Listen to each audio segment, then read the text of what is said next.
ilaha illallah koka kanu kebeye la ilaha illallah moko kanna moko jukuya la ilaha illallah koka bonya kebeye la ilaha illallah moko kanna moko konniya la ilaha illallah ala kiraye kanunde ye la ilaha illallah muhammadu mamo si jogoya la ilaha illallah ala kirate juya don la ilaha illallah ashhadu an la ilaha illallah wahdahu la sharika lah ashhadu anna muhammadan abduhu wa rasuluhu amma ba'd a'udhu billahi minash shaitanir rajim bismillahir rahmanir rahim. Monsieur le représentant du préfet d'Abidjan, Monsieur le préfet, honorables invités, distingués membres des délégations étrangères, Monsieur le chef coutumier, Mesdames et Messieurs, membres de la communauté islamique Ahmadiyya de Côte d'Ivoire, Amir Saïd de la communauté islamique Ahmadiyya Côte d'Ivoire, Assalamu alaikum wa rahmatullah ta'ala wa barakatuh.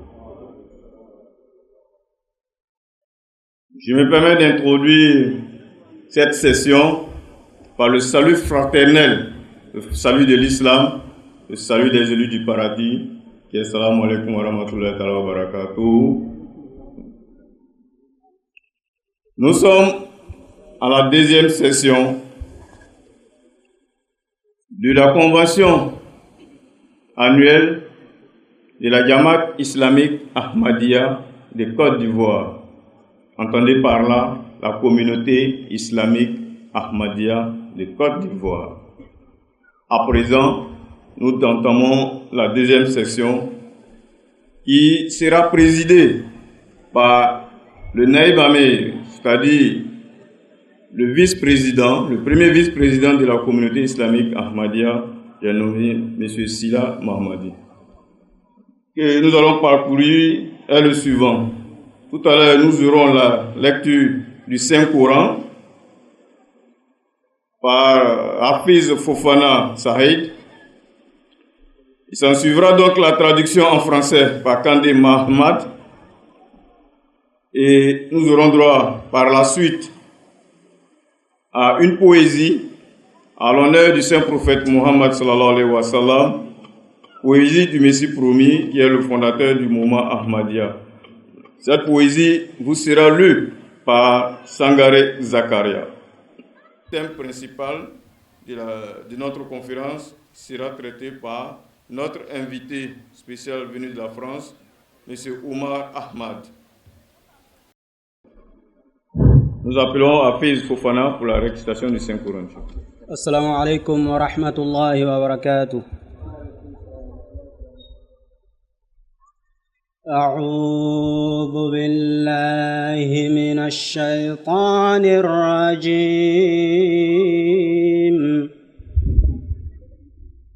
بسم الله الرحمن الرحيم. لو أنزلنا هذا القرآن على جبل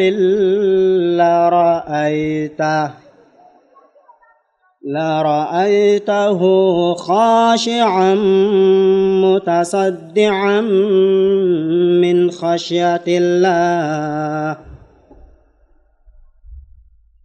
وتلك الأمثال نضربها للناس لعلهم يتفكرون.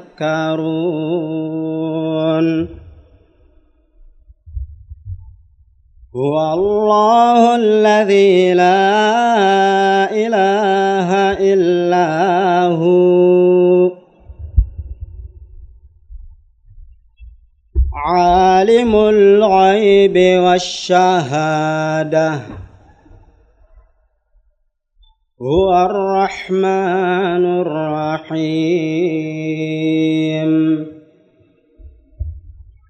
هو الله الذي لا إله إلا هو الملك القدوس السلام المؤمن المهيمن العزيز الجبار المتكبر سبحان الله عما يشركون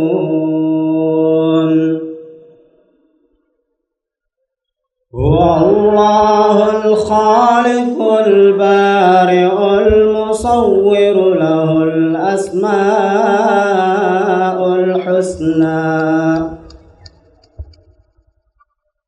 يسبح له ما في السماوات والأرض وهو العزيز الحكيم.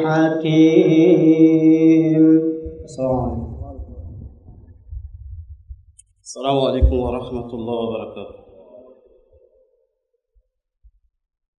أعوذ بالله من الشيطان الرجيم. بسم الله الرحمن الرحيم. Au nom d'Allah, le gracieux, le miséricordieux. Si nous avions envoyé ce Coran sur une montagne,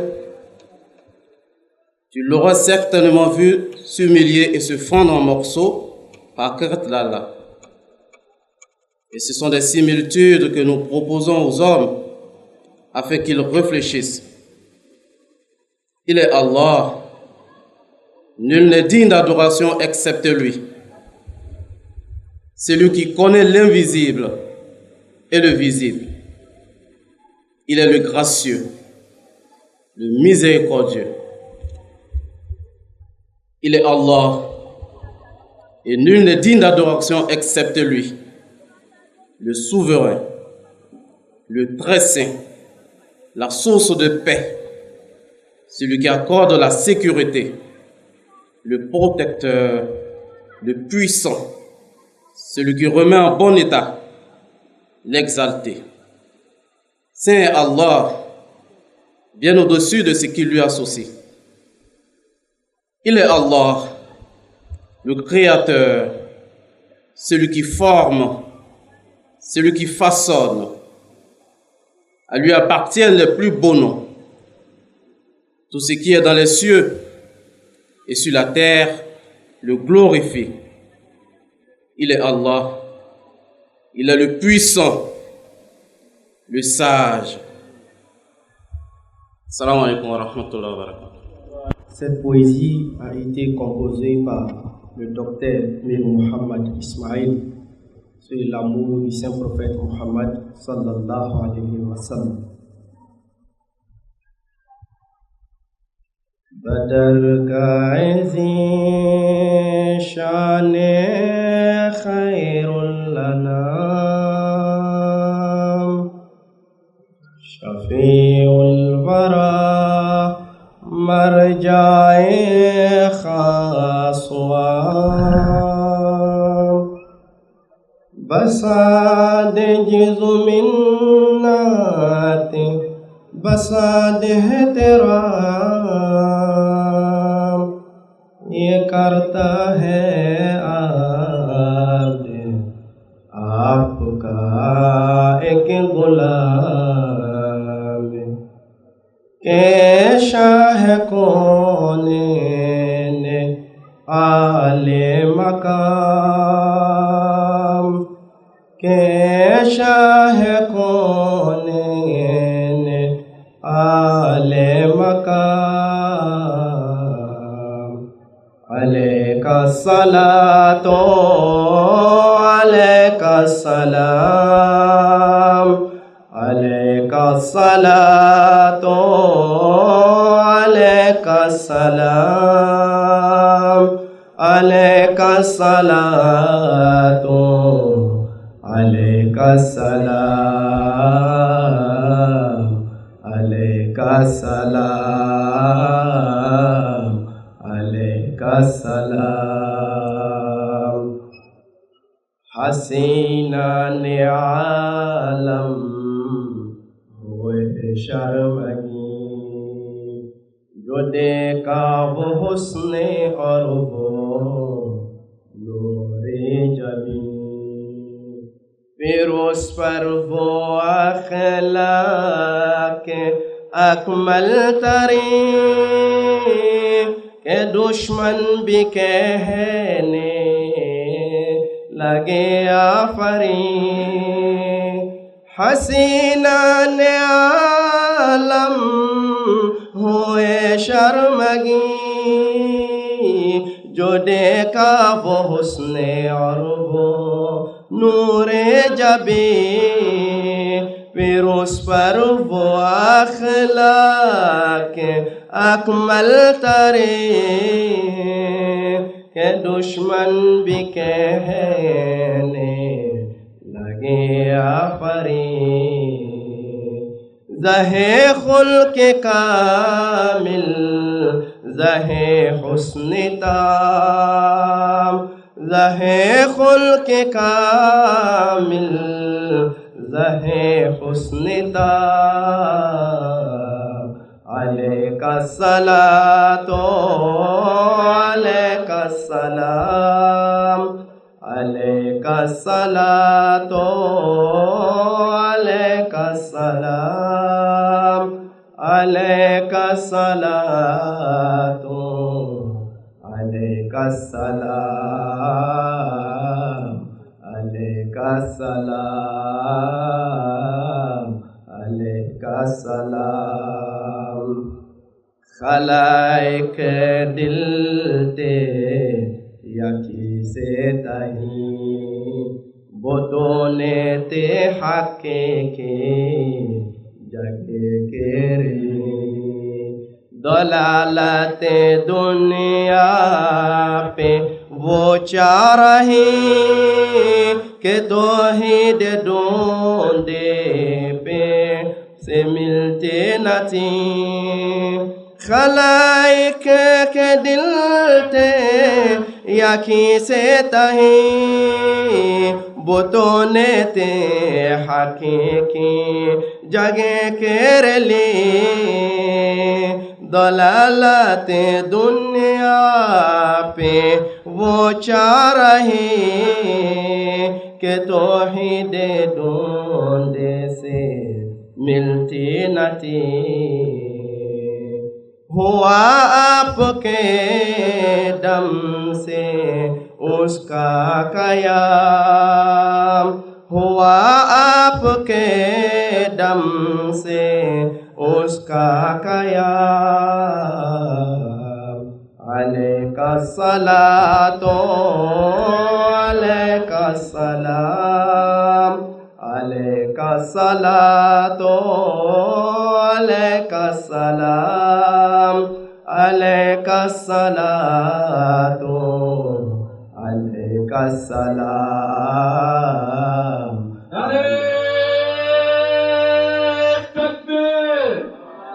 حضرت محمد المصطفیٰ حضرت خاتم النبیین، نعرہ تکبیر، علیک السلام، علیک السلام، محبت سے قائل کیا آپ نے، دلائل سے قائل کیا آپ نے، جہالت کو زائل کیا آپ نے،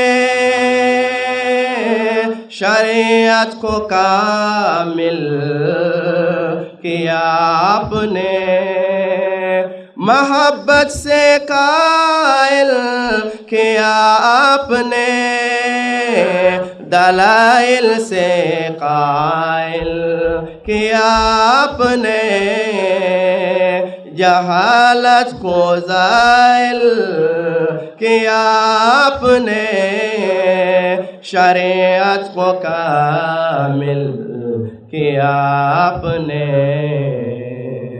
बया कर दिए सब हलालो हराम बया कर दिए सब हलालो हराम अलैका सलातो अलैका सलाम अलैका सलातो अलैका सलाम अलैका सलातो अलैका सलाम अलैका सलाम अलैका सलाम।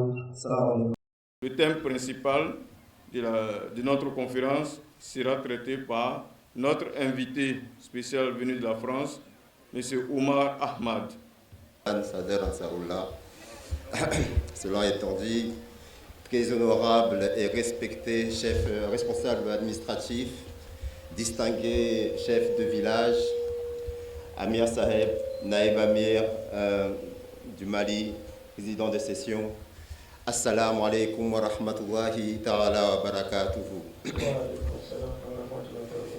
Que chers frères et sœurs aussi en islam, en islam ahmadiyya bien évidemment également, je vous salue de la meilleure salutation qui soit. Assalamu alaikum wa rahmatullahi ta'ala wa barakatuhu.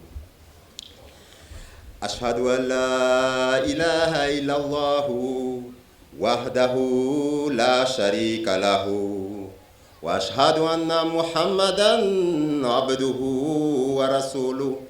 أما بعد فأعوذ بالله من الشيطان الرجيم بسم الله الرحمن الرحيم الحمد لله رب العالمين الرحمن الرحيم مالك يوم الدين إياك نعبد وإياك نستعين اهدنا الصراط المستقيم صراط الذين أنعمت عليهم غير المغضوب عليهم ولا الضالين. Nous vivons dans un monde de plus en plus injuste et instable.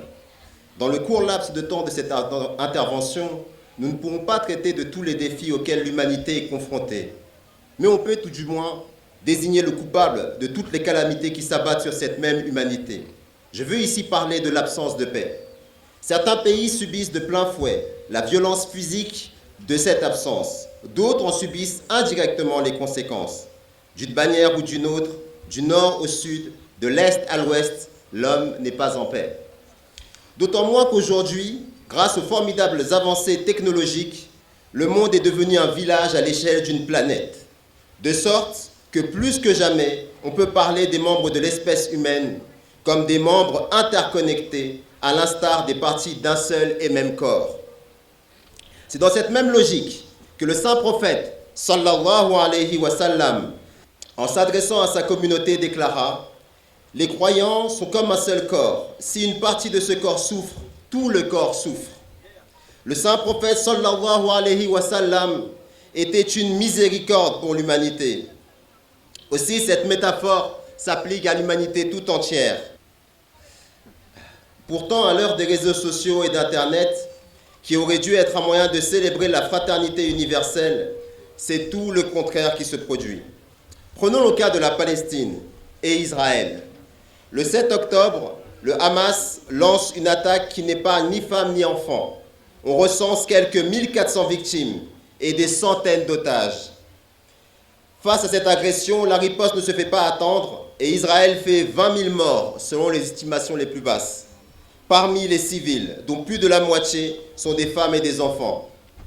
Certains observateurs, en citant la charte de l'ONU, avancent que l'attaque du 7 octobre s'inscrit dans une logique conforme au droit international qui veut qu'un peuple colonisé puisse utiliser tous les moyens qu'il juge nécessaires pour obtenir son indépendance. Ces mêmes observateurs, ainsi que des ONG comme Amnesty International, reconnaissent une situation d'apartheid en Israël. Bref, le monde quasi unanimement reconnaît une situation où la justice n'est pas respectée au Moyen-Orient, ce qui a abouti à l'horreur du 7 octobre, qui elle-même a produit des crimes de guerre pour ne pas dire un crime contre l'humanité en retour. Ici, je veux préciser que bien que les crimes commis contre les Palestiniens depuis des décennies ne font aucun doute, il est aussi primordial de rappeler que l'islam enseigne et ne laissez pas l'hostilité que vous porte un peuple agir autrement qu'avec justice. Par ailleurs, l'islam édicte plusieurs règles lors des temps de guerre. Ces règles comprennent des directives humanitaires telles que la protection des non-combattants, la préservation des infrastructures civiles et l'interdiction de nuire aux femmes, aux enfants et aux personnes âgées. Il insiste également sur la nécessité de respecter les accords conclus avec l'ennemi et de ne pas causer de destruction excessive. Ces principes se basent sur les exigences de justice et de compassion, même en temps de conflit. C'est pourquoi notre religion ne cautionne et ne cautionnera jamais le meurtre de civils innocents, même en riposte à des crimes du même acabit. Le saint prophète Mohammed n'a-t-il pas montré par son exemple comment, alors que sa fille fut assassinée par ses propres ennemis, alors que son oncle fut mutilé et son foie mangé par ses propres ennemis, la réponse qu'il ne donna ne fut que paix et pardon pour ramener la réconciliation.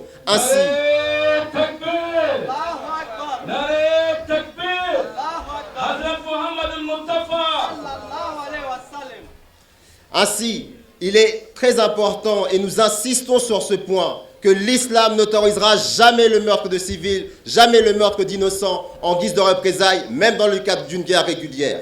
Cela étant dit, est-ce que l'horreur du 7 octobre et ce que plusieurs observateurs s'accordent à définir comme une tentative de nettoyage ethnique à Gaza aurait pu être évité? Si oui, comment? Comment faire pour solutionner durablement une telle situation et éviter ainsi un possible embrasement mondial selon une perspective islamique et en particulier selon l'islam Ahmadiyya? C'est ce que je me propose de partager avec vous aujourd'hui. En 1947, avant le vote qui mena à la création de l'État d'Israël, une voix s'éleva pour avertir l'ONU des conséquences tragiques si cette demande légitime devait être accordée de manière injuste. Et je dis légitime parce qu'il est vrai qu'au sortir de la Seconde Guerre mondiale, tout le monde est bien au courant que les enfants d'Israël, les Juifs furent persécutés, victimes de l'Holocauste, il y a eu malheureusement la Shoah, et donc il était totalement légitime qu'ils trouvent un endroit pour être en sécurité. Donc cette demande est légitime et il n'est pas question de revenir là-dessus. Simplement, si cette demande légitime devait être accordée de manière injuste, il y aurait des conséquences tragiques. Et Sir Chaudhry Zafrullah Khan Saheb, radiallahu ta'ala anhu, qui était un éminent musulman Ahmadi, et qui était aussi le ministre des Affaires étrangères du Pakistan à cette époque, par rapport à la partition entre l'État d'Israël et le peuple de la Palestine, déjà à l'époque, alerté sur l'enchaînement infernal de violences vers lequel nous conduirait un mauvais règlement de la question palestinienne. Il déclara, il a été dit que si la partition n'est pas acceptée, il n'y aura pas de place pour une autre solution. Au contraire, si la partition est entérinée, l'acte fatal aura été commis. Les Arabes et les Juifs auront été menés par les oreilles et jamais plus il n'y aura une chance de les unifier. Beaucoup trop de vendettas inachevés barreront alors la route. Si vous repoussez et ne faites pas ce pas fatal, vous laissez toujours ouverte aux Arabes et aux Juifs la chance d'une solution de conciliation pour se rassembler et travailler. Il n'est pas ainsi que si vous ne prenez pas de décision finale aujourd'hui, votre autorité décisionnaire sera sapée. Cela signifie qu'aucune de ces deux solutions n'est acceptable et que quelque chose d'autre doit être trouvé. La responsabilité demeure avec vous. Ne gâchez pas cette chance. Ne fermez pas une porte qui ne pourra pas être rouverte. L'ONU doit trouver une solution qui soit non seulement juste et équitable, mais qui a les meilleures chances de réussite pour le plus grand nombre de Juifs et d'Arabes en Palestine. Fin de citation. Il dit encore que si la partition telle que le prévoyait la proposition était adoptée, voilà ce qu'il adviendrait du sort de la Palestine. Et je le cite encore.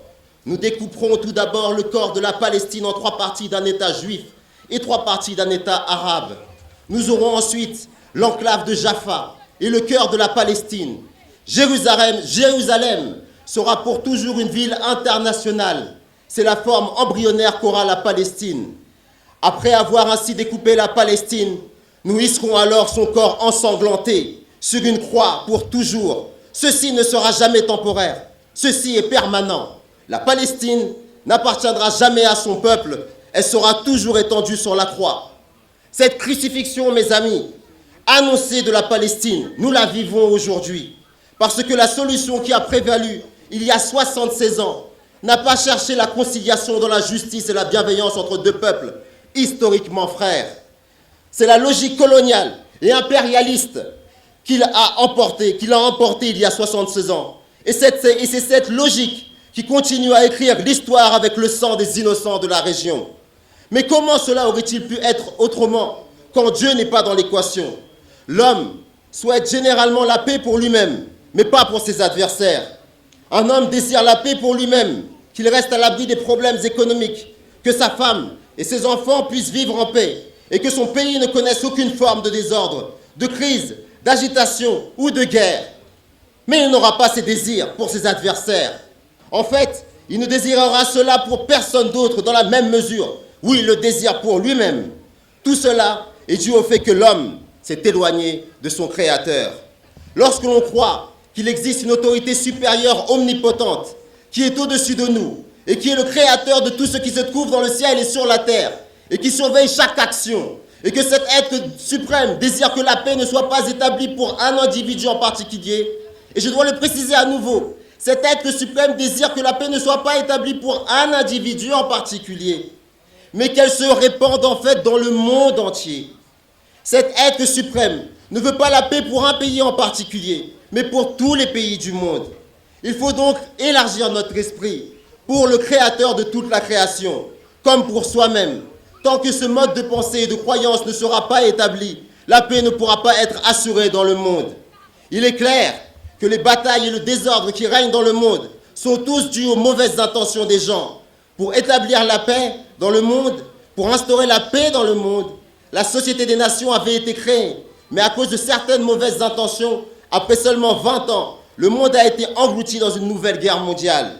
Il y a ensuite l'Organisation des Nations Unies, un organisme dont les mauvaises intentions sont apparues dès le départ, lorsqu'il a accordé un droit de veto à certaines superpuissances.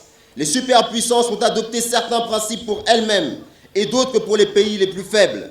La paix peut-elle être établie de cette manière?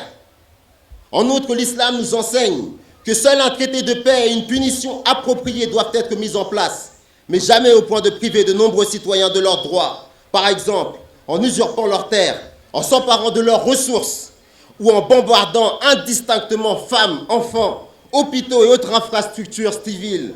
De tels actes créent sans aucun doute une réaction qui détruit durablement la paix. Par conséquent, chaque fois que des gens du monde éloignés de Dieu prescrivent des règles et des règlements, il est certain qu'ils comportent des lacunes. Si le commandement, mes amis, choisir pour les autres ce que l'on choisit pour soi-même, n'est pas correctement mise en pratique, la fraternité et la paix réelle ne peuvent être réalisées. Elles ne peuvent se réaliser que lorsque, au lieu de s'éloigner du Dieu unique, nous essayons d'atteindre la proximité du Dieu Tout-Puissant. Nous, musulmans Ahmadis, croyons sincèrement et diffusons ce message selon lequel la paix véritable ne peut être établie sans croire au Dieu unique. Dans nos prières, lorsque nous proclamons régulièrement que toute la louange appartient à Dieu, qui est le Seigneur de tous les mondes, cela signifie qu'il est le soutien de tout ce qui se trouve dans les cieux et sur la terre. C'est un Dieu si louable qui prend soin des chrétiens. C'est lui qui prend soin des juifs, des musulmans et des autres religions. De la même manière, il prend soin des Asiatiques, des Africains, des Européens et des habitants des îles. Lorsque nous penserons que nos relations avec tous les pays sont basées sur nos relations avec le Dieu Tout-Puissant, nous trouverons la gloire de Dieu dans chaque créature. Dans ce cas, il est certain que personne ne peut éprouver d'inimitié ou d'hostilité à l'égard d'autrui. Il n'y aura pas de malveillance dans le cœur à l'égard d'une nation ou d'une personne, car il n'est pas possible que d'une part une personne adore le Dieu unique et que d'autre part, elle ait de la haine, de la rancune dans le cœur. Telle est la véritable paix intérieure, la belle paix qui, une fois établie dans nos cœurs, garantit toute forme de paix extérieure. Voilà en réalité les raisons profondes des conflits qui ravagent le monde, et en particulier au Moyen-Orient. C'est l'égoïsme d'un monde sans Dieu, qui ne lutte que pour son intérêt et très peu pour le bien commun. C'est la raison pour laquelle le leader mondial de la communauté musulmane Ahmadiyya prévient qu'une guerre mondiale est imminente, car les dirigeants mondiaux sont complices de l'injustice de la guerre israélo-palestinienne. Tant que les dirigeants du monde ne s'efforceront pas courageusement d'obtenir un cessez-le-feu, ils seront invariablement responsables d'entraîner le monde vers la destruction. Lors de son sermon hebdomadaire du vendredi, le chef de la communauté musulmane mondiale Ahmadiyya, Hazrat Mirza Masroor Ahmad Ayadahu La Ta'ala Ben Aziz, a mis en garde contre une guerre mondiale imminente, souligné la complicité des dirigeants mondiaux avec leur politique injuste, critiqué la partialité des médias occidentaux dans la couverture de la guerre israélo-palestinienne et lancé un appel urgent à des prières concertées. S'adressant à une assemblée de centaines de personnes dans la mosquée Moubarak à Islamabad au Royaume-Uni, le discours de sa sainteté a été diffusé à des millions de personnes dans le monde entier par l'intermédiaire de MTA International, la chaîne satellitaire mondiale de la communauté, disponible 24 heures sur 24 et 7 jours sur 7. Mettant en garde contre le risque d'une guerre mondiale, sa sainteté a déclaré « La vitesse à laquelle l'état de guerre s'aggrave et la façon dont le gouvernement israélien et d'autres grandes puissances mondiales adoptent certaines politiques, il est évident qu'une guerre mondiale nous regarde en face. Aujourd'hui, même certains dirigeants de pays musulmans ont commencé à le déclarer ouvertement, tout comme la Russie et la Chine. Et les analystes occidentaux ont eux aussi commencé à écrire et à proclamer que la portée de cette guerre semble s'étendre. Si des politiques sages ne sont pas immédiatement adoptées, le monde sera dévasté. Tout cela est rapporté dans les médias. La situation déchirante est sous vos yeux à vous tous. Sa sainteté a critiqué le manque de justice et de courage des dirigeants des puissances occidentales lorsqu'ils appellent à un cessez-le-feu ou condamnent les atrocités. Hazrat Mirza Masroor Ahmad Ayadaullah Ben Aziz a déclaré « Tant que les dirigeants du monde ne s'efforceront pas courageusement d'obtenir le cessez-le-feu, ils seront invariablement responsables de la destruction du monde. » Sa sainteté a remis en question et condamné l'ampleur de la réponse d'Israël à l'attaque du 7 octobre menée par le Hamas. Les bombardements israéliens de ces derniers mois ont décimé des maisons, des hôpitaux et des infrastructures civiles, tuant une vingtaine de milliers de Palestiniens, et je le répète encore une fois, c'est une estimation basse, dont une grande partie est composée d'enfants innocents. Hazrat Mirza Masroor Ahmad Ayadullah Ben Aziz a déclaré « Les responsables du gouvernement israélien disent « Le Hamas a tué nos innocents, nous allons donc nous venger. » Cette vengeance a désormais dépassé toutes les limites. Les pertes en vies humaines palestiniennes telles qu'elles ont été rapportées sont plusieurs fois plus importantes que les pertes en vies humaines palestiniennes, que les pertes en vie humaine israéliennes, pardon. Si leur objectif est d'éliminer le Hamas, comme ils le prétendent, ils devraient le combattre directement. Pourquoi tuent-ils des femmes, des enfants et des personnes âgées? Ils ont également privé les gens d'eau, de nourriture et de soins médicaux. C'est là que toutes les revendications relatives aux droits de l'homme et aux règles de la guerre cessent d'exister lorsqu'il s'agit de ces gouvernements. Hazrat Mirza Masroor Ahmad Ayadullah Ben Aziz a fait l'éloge de la déclaration de personnes qui se sont positionnées clairement contre les actions d'Israël. En effet, certains attirent l'attention des gens sur ce point, comme l'ancien président des États-Unis, M. Barack Obama, qui a déclaré ces derniers jours ou ces dernières semaines que même si l'on fait la guerre, il faut la mener dans le respect des règles de la guerre et ne pas faire de mal aux civils. Sa sainteté a également mentionné le secrétaire général des Nations Unies, Antonio Guterres, qui le 24 octobre 2023 a déclaré que même la guerre a des règles et a appelé la protection des civils et à l'acheminement de l'aide humanitaire à Gaza. M. Guterres a également souligné le contexte historique du conflit en déclarant que l'attaque du Hamas le 7 octobre ne s'est pas produite dans le vide. Et effectivement, les paroles de Sœur Chaudhry Zafoullah Khan, que je vais citer en introduction, sont un témoignage éloquent que ces horreurs ont un passif, lequel passif aurait pu être évité si la justice avait prévalu à cette époque. Sa sainteté a déclaré, à propos des remarques du secrétaire général, le secrétaire général des Nations Unies s'est également exprimé dans le même sens, ce qui a suscité un tollé de la part du gouvernement israélien. Les partisans de la paix dans le reste du monde, qui se considèrent comme les artisans et les défenseurs de la paix, n'ont pas dit un mot pour soutenir le secrétaire général. Au contraire, ils s'en sont distanciés. Voilà le baromètre de ces déclarations qui sont des déclarations creuses. Lorsque vous défendez la paix et que vous le défendez au nom des intérêts, lorsque vos intérêts ne sont plus là, la paix n'a plus d'intérêt d'exister. Mais celui qui est mu par l'amour de son Créateur, pour lui, la paix est inconditionnelle.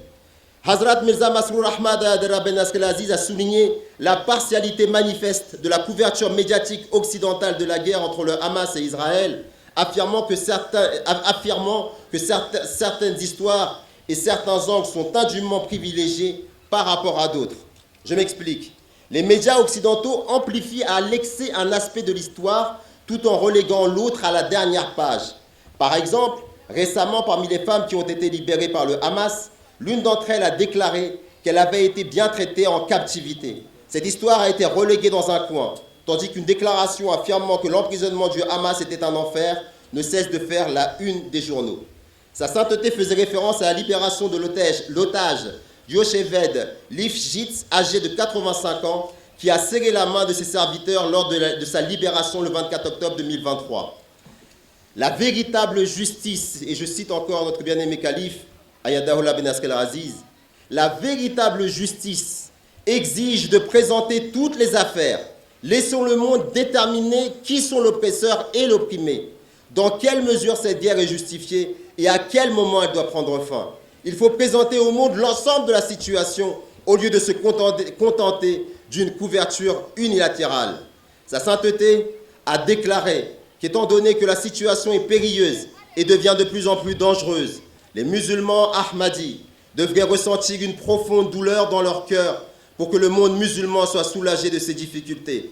Il a exhorté les musulmans ahmadis à diffuser ces messages dans leur propre sphère et à faire des prières concertées pour que les injustices cessent. Hazrat Mirza Masroor Ahmad Ben Nasr al-Aziz déclare encore: nous devrions accorder une grande importance à nos prières. Nous devrions prier pour la fin de cette oppression et nous efforcer d'y mettre fin dans nos domaines de compétences. Nous devons prier à la fois pour les musulmans opprimés et pour la mise en place d'une stratégie globale et à long terme par les gouvernements musulmans. Et quand on parle de stratégie ici, bien évidemment, il s'agit de stratégie dans le but de recouvrer une paix durable. Islam Ahmadiyya, Islam Ahmadiyya, Khilafat Ahmadiyya, Nare Takbir. Nous croyons en ce Messie promis, alayhi salam, qui malgré leur opposition, l'opposition des musulmans non ahmadis à notre égard, a exprimé dans un couplet en perse: ô mon cœur, sois prévenant envers eux, car ils prétendent aimer mon prophète, sallallahu alayhi wa sallam. Qu'Allah nous donne la capacité de le faire, ainsi qu'aux musulmans, et qu'il accorde la sagesse au monde entier. Amin, thumma amin. J'aimerais terminer sur une note positive, une note d'espoir, je dirais. En venant dans ce pays, j'ai été témoin de choses que je n'ai jamais vues ailleurs. Un politique qui fait une demande sincère de prière à une communauté religieuse. Ça veut dire qu'au niveau de l'autorité publique, on reconnaît que la première vertu pour obtenir la paix est de se tourner vers Dieu. Et la première fois que je vois cela, c'est ici, en Afrique. Je crois que c'est pour cela, et je terminerai par cette note d'espoir, que notre bien-aimé leader mondial, Hazrat Mirza Masroor Ahmad Ben Nasr al-Aziz, à l'occasion de la célébration de l'indépendance de plusieurs pays d'Afrique, a eu à dire ces mots. Je crois fermement que si les pays et les peuples africains s'unissent et satisfont aux exigences de la justice, l'Afrique émergera un jour comme une véritable puissance mondiale. Une véritable puissance mondiale pour la paix, pour la fraternité et pour le vivre ensemble. Qu'Allah permette que cela se produise. Inch'Allah, amin. Wa akhiru da'wana anilhamdulillahi rabbil alamin. Takbir.